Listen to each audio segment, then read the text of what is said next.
Alright guys, so after the first video I did trying Asphalt 9 China for the first time ever, I think it's the proper time to make a comparison between both games. Since I already made a comparison between the original Asphalt 9 Legends and Asphalt Legends Unite right after Asphalt Legends Unite was released, I won't go into the extremely close details and I will just go and check all the features each game has to offer one by one, and for every feature each game has, I will add 1 point to the counter. The game with more points will obviously be better, but I will have a detailed look at the results through my conclusion at the end of the video, so let's get into it.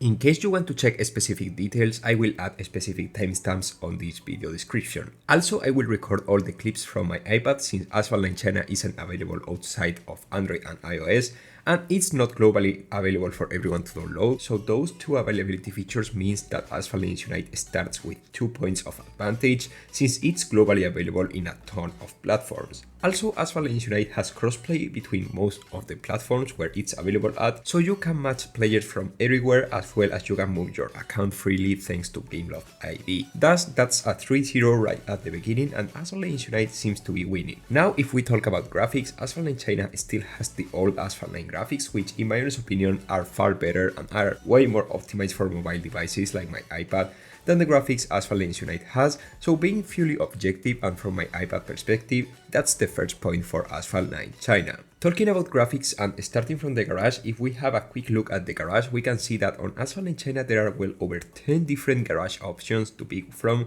while in Asphalt Legends Unite we have just one, so I think it's safe to say that this is another point in Asphalt 9 China's favor. As we keep developing on the graphics as a topic, I think it's worth mentioning the decals and the cosmetics available between both games. And here Asphalt 9 China still wins and by a massive margin. Animated decals were created here and many models from here were later implemented in the Asphalt 9 global version. Same happens with most of the decals which are introduced every new update into Asphalt Legends Unite. All of them come from Asphalt 9 China. In this game you can also customize the nitro effects as well as the tires, so overall this is clearly a tie. Both games are now at 3 points each. Moving away from the graphics side, now it's time to talk about the actual content. Cars. Asphalt 9 China has 251 cars at this exact moment, while Asphalt Legends Unite has 263 cars, which means that there is 1 point for Asphalt Legends Unite as for now.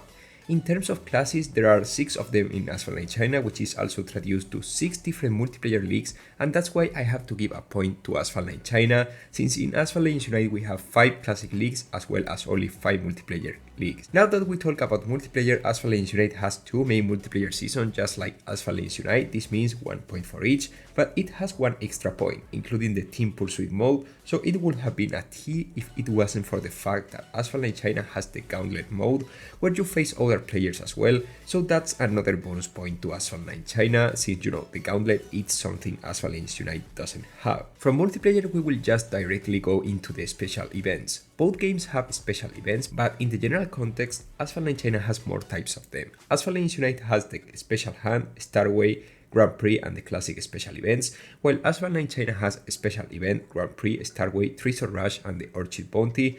So, well, I guess this is a point for both of them. If we have a look at the time limited events, Asphalt 9 China not only has more, but they give far more rewards and the requirement you need to collect them are lower, as you can see, so there I have to give another point to Asphalt 9 China as well, since the time limited events seems to be far more comprehensive towards beginners. If we have a look at the currencies, we can see that Asphalt 9 China has a special currency called Butchers, which you can basically obtain by paying real money, and it's mostly used to buy cosmetics on the game shop. In Asphalt Legends Unite, aside from the classic credits and tokens, there is a special currency called Diamonds, which is only available at PlayStation and Nintendo Switch, so this means that both games get a point. If we have a look at the shop though, the pricing of the Asphalt 9 China store seems to be slightly cheaper when compared to the usual price we can see on Asphalt Unite, and even more, the bundles are far better in terms of what you get for your money, so honestly I think this is another point in Asphalt 9 China's favor. And at last but not least, before we leave this economy topic, I think it's worth having a look at the Legends Pass. Once again, and for the same price, this is around 5 to 10 bucks for the basic pass, you get access to 50 level of rewards in Asphalt 9 China compared to the 25 levels you get from the Unite Pass. Also, the Chinese Legend Pass lasts as much as the Unite one, meaning that you get better value for your money as well. That's why, as you can understand, this is another point for Asphalt 9 China. If we have a look at the way cars are upgraded here, we can see that it's basically the same in both games, as well as the inventory, so both games get a point, with the exception that in Asphalt in China you have items that allow you to get all the blueprints required to start up a car once, as well as a form of epic import parts wildcards that allow you to exchange them for the epic import part you need of a specific car. For this, Asphalt China gets a point. But wait, because Asphalt Legends Unite gets a point as well, since you can use overclock chips to improve your car performance, something that Asphalt China hasn't implemented yet. However, you need to keep in mind that Asphalt China implemented a new system of rewards that substitutes the reputation point system that we have in Asphalt Legends Unite with a path of milestones from where you as a player can get rewards individually, while you can also help your clubmates and reach rewards together. That's why Asphalt China gets 2 points, one for the club system and another one for the new milestone system that rewards you for playing the game on a daily basis, aside from the rewards you could get from multiplayer, events and so on. Asphalt Legends Unite gets 1 point, but just because it has a club system with Clash included as well. Also, Asphalt China has something called Mastery, a system where if you complete a number of missions with a car on the list, you can not only get blueprints to unlock and upgrade that specific car, but you can eventually get a chance to unlock the Bugatti Chiron 300 Plus, which is one of the best cars of the entire game, theoretically for free. The Mastery as a whole is something that it's completely native to the Asphalt China version and thus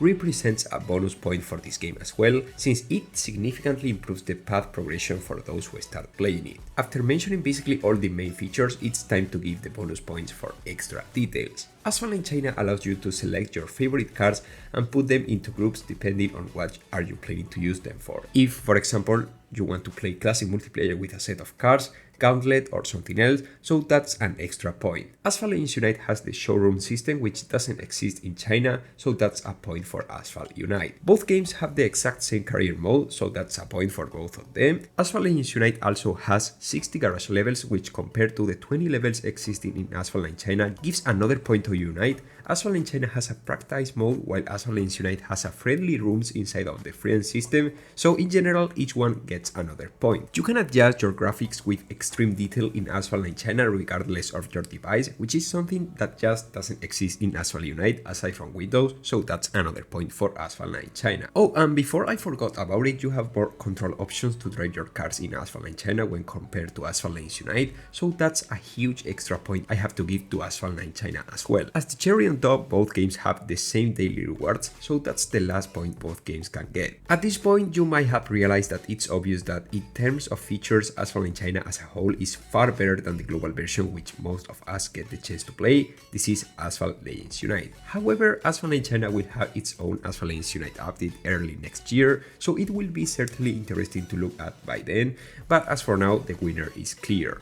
Probably the saddest part of all of this is that it's quite tricky to get the chance to play Asphalt in China, so that might be its biggest handicap as for now. And they don't have plans to go global for obvious reasons, so it is what it is. Let me know your thoughts in the comment section, make sure to drop your like, and I will see you really soon as usual with much more Asphalt content. Goodbye guys.